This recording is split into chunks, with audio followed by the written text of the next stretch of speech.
I'm back, BookTube, and this would be my February haul. And I wish there wasn't such a haul, but you know, all things considered, I didn't spend that much, so I'm okay with it. And I'm just going to run through it quickly. I'm not going to try and focus too much on each individual thing because there is a little bit of a stack,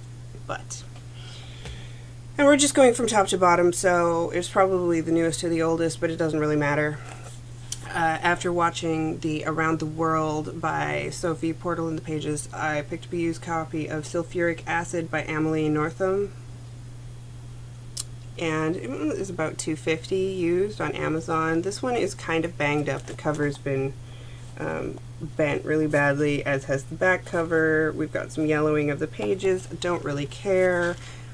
In this one, there's concentration, a reality TV death camp. And when you say reality TV death camp, written by a French woman, I had to have it. So this is not that big, and it has been translated by someone, I assume, Sean Whiteside, in 2007. Belgian by nationality, Emily Northrup was born in Kobe, Japan, and currently lives in Paris.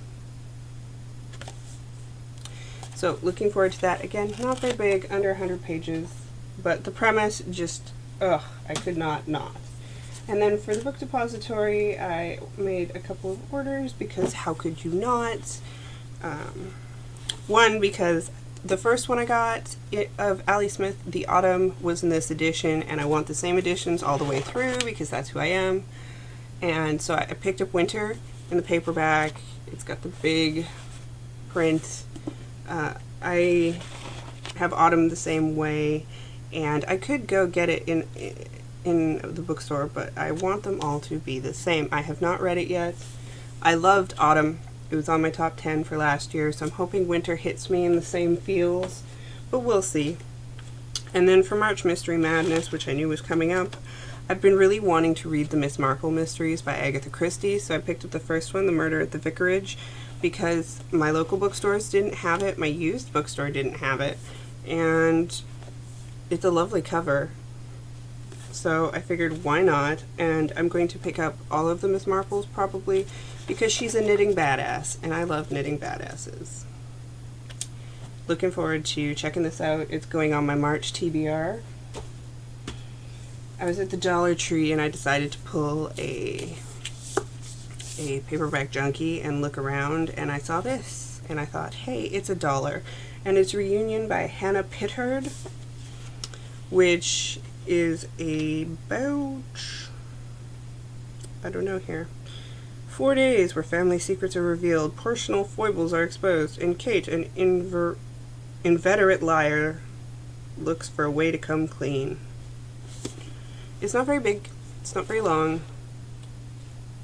Yeah, it's under 300 pages, and this is not her first foray into anything. The Fates Will Find Their Way was critically acclaimed. Her stories appeared in the American Scholar, McSweeney's, and many other publications. She's a consulting editor for the Narrative magazine. She was recipient of an award. She teaches fiction at the University of Kentucky's MFA program in creative writing. Good for her. So, yeah, pick that up. And then for Valentine's Day, because my husband is a sweetheart, he picked this up off my wish list for me because I have an obsession with reading anything about Chernobyl, and it's Chernobyl 01-2340, The Incredible True Story of the World's Worst Nuclear Disaster by Andrew Leatherbarrow.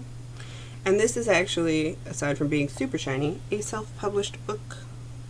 It has a lot of starred reviews. It's a 4.5 star on Amazon. It was published in 2016. So I'm interested to read it. It is really well researched. He's got a lot of footnotes with his research in it. There are also photographs from current Chernobyl and what it looks like now.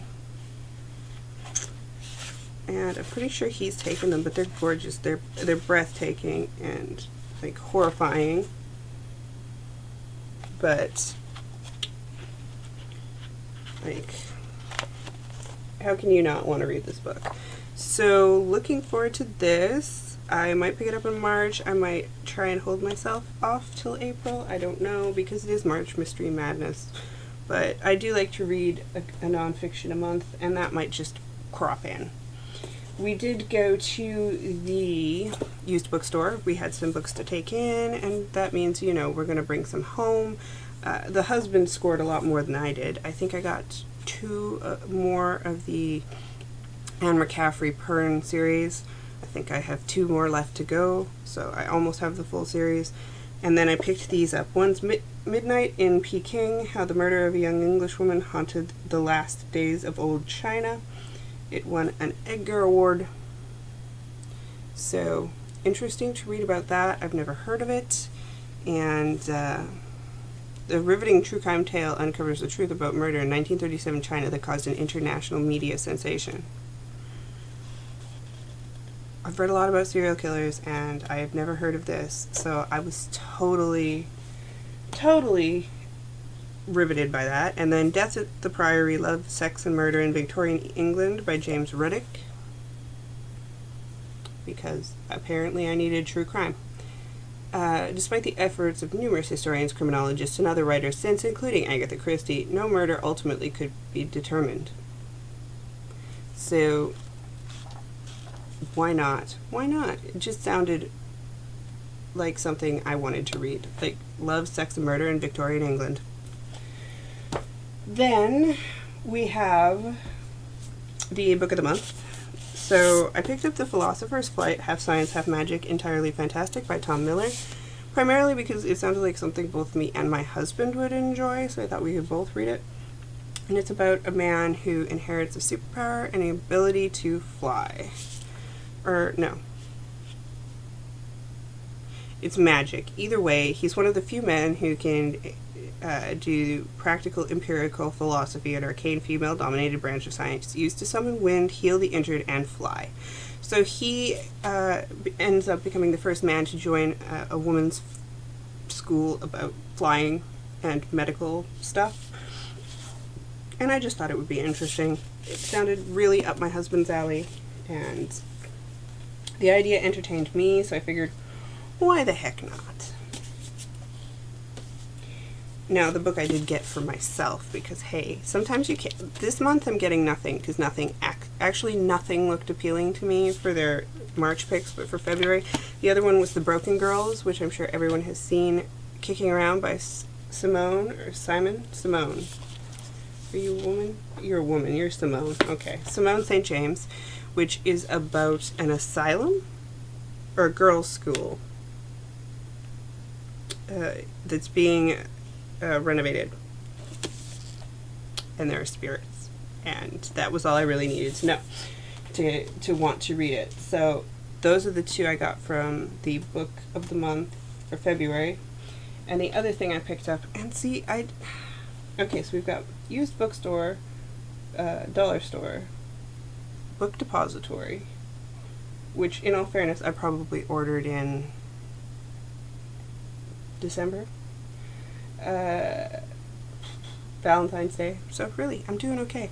The other thing, and I had to pick this up, okay, I had to, it was spoken briefly about on Hannah, I think her name's Hannah. Well, I'm probably butchering it as Hannah or Heather. Either way, she's new to me. She was talking about Shiver by Junji Ito, and I have read all of Junji Ito's stuff. I'm kind of obsessed with him. There's Gyo, there's Tomi, and Tomi was originally published as Museums of Terror.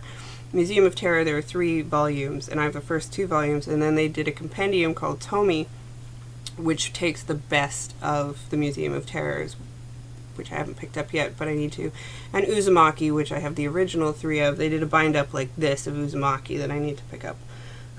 And he also has a story that's not horror, that's about his cats that passed away, which is totally epic if you're a cat person. But this is Shiver, and this is Demented, because Junji Ito writes Japanese horror manga. And this is short stories, and I have not read it yet. I figured I would haul it first, and then I would read it, but seriously, dude is messed in the head, and I love it. Like, what's going on here? I don't know. I don't know. That's the last page, actually. That is the last page of this book, and I have not ruined it for you because they're all different stories, but that is his style is absolutely grotesque. So if you like really gross, horror-y, messed up, stay up all night, don't turn the lights off kind of stuff, it's going to make you so happy. Like why? What's going on there? I don't know what's going on there, but I need to know. Including 9 of Junji Ito's best short stories as selected by the author himself and presented with accompanying notes and commentary. 9 fresh nightmares for the delection of horror fans. Like, I mean, only this man can make spirals scary. So, husband pointed it out when we were at Barnes & Noble. I had a coupon. It came home with this. And that is everything I picked up in the month of February, which isn't too bad, so I don't feel so bad about it. And yeah, I'll see you all again in March.